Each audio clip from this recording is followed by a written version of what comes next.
parfait, vous pouvez reprendre le Tu suite. viens pour les vacances. Alors, est-ce que tu viens pour les vacances? Bon, bah ça, on ne sait pas. Mais est-ce que tu viens chercher des petites dénichées, chiner? Oui. Chiner, ça vient de s'échiner. Hein. Exactement. On s'échinait à porter les objets qu'on allait justement vendre, et c'est de là que vient l'expression chiner. Exactement. Eh bien, qu'est-ce que vous avez chiné et où?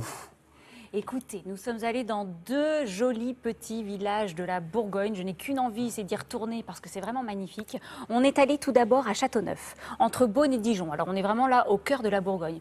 Là, il y a un magnifique château fort du XIIIe siècle, perché sur une petite colline, avec un panorama splendide. Vous marchez dans des petites ruelles moyenâgeuses et là, vous tombez au milieu de nulle part. Il y a Danuta, une antiquaire polonaise dont la spécialité est les arts d'Extrême-Orient. Donc, vous rentrez chez elle, vous êtes au milieu de nulle part, vous avez l'impression d'être ailleurs, c'est absolument divin. Palais des Mille et Une Nuits. Ah ouais, ça fait un peu Palais des Mille et Une Nuits, exactement. Côte de Vous Beaune allez juste voir. à côté, c'est magnifique. Et puis nous sommes aussi allés à Tournu. Alors là, Tournu, on est vraiment dans la Bourgogne du Sud, entre Mâcon et Chalon-sur-Saône.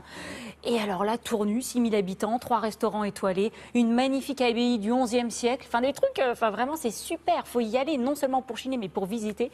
Et là, eh bien, vous tombez, pareil, sur quelques petits antiquaires. Nous avons rencontré Emmanuelle Bérézia, qui elle est spécialisée dans les objets et le mobilier régionaux, donc de la région de la Bourgogne. Donc vous allez voir, c'était super, regardez.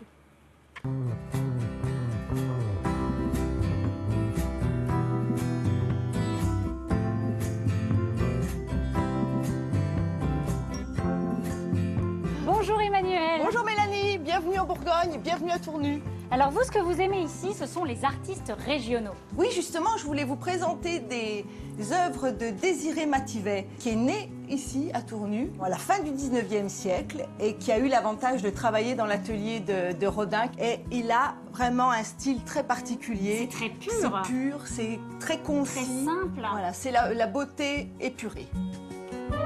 Alors on continue notre petite visite, Emmanuelle. Avec plaisir Mélanie, je vous fais visiter la boutique.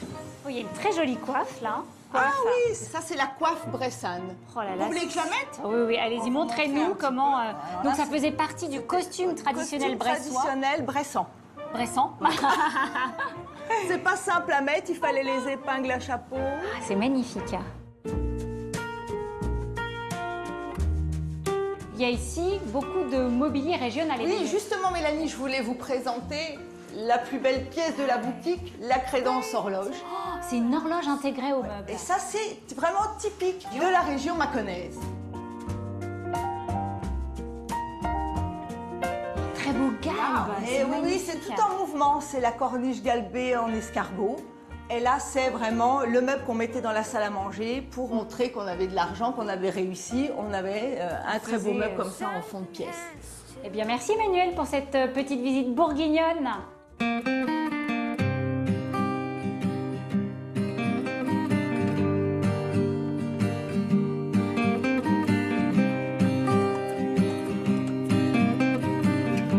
Bonjour Danita. Bonjour Mélanie. Oh là là, c'est joli ici, aussi joli que ce petit village de Châteauneuf. Comment allez-vous? Ça va bien, merci. Vous nous faites visiter? Vous êtes spécialisée dans l'art asiatique et vous aimez les textiles, hein, je crois. En particulier, j'aime beaucoup les textiles. Je peux vous montrer des voiles de mariage en Pendjab. Le Pendjab, ça se trouve où, le Pendjab? Le Pendjab, c'est au Pakistan. D'accord. Normalement, un mari arrive sur un cheval blanc pour chercher sa future femme et la femme s'assoit devant, elle se couvre complètement avec ce voile-là. D'accord. Elle prépare ça pendant 1 an, c'est un grand travail de broderie. Ça témoignait de ses qualités, des qualités très importantes pour une bonne épouse. Alors moi, il y a quelque chose que j'ai repéré, Danuta, c'est ces petites jarres-là. Elles sont magnifiques. Il y en a qui ressemblent à des théières, d'ailleurs. Oui, mais ce ne sont pas des théières. J'imagine. En réalité, ce sont des conteneurs pour un alcool. Les Chinois boivent un alcool tiède et ils se servent de ce genre de théières. Alors Danuta, est-ce que vous pensez que tous ces objets asiatiques se marient bien à cette région de la Bourgogne? Oui, je le crois, parce que c'est une région magnifique et puis les maisons sont belles. Et quelque part, ça me donne à moi un cadre idéal pour ces objets.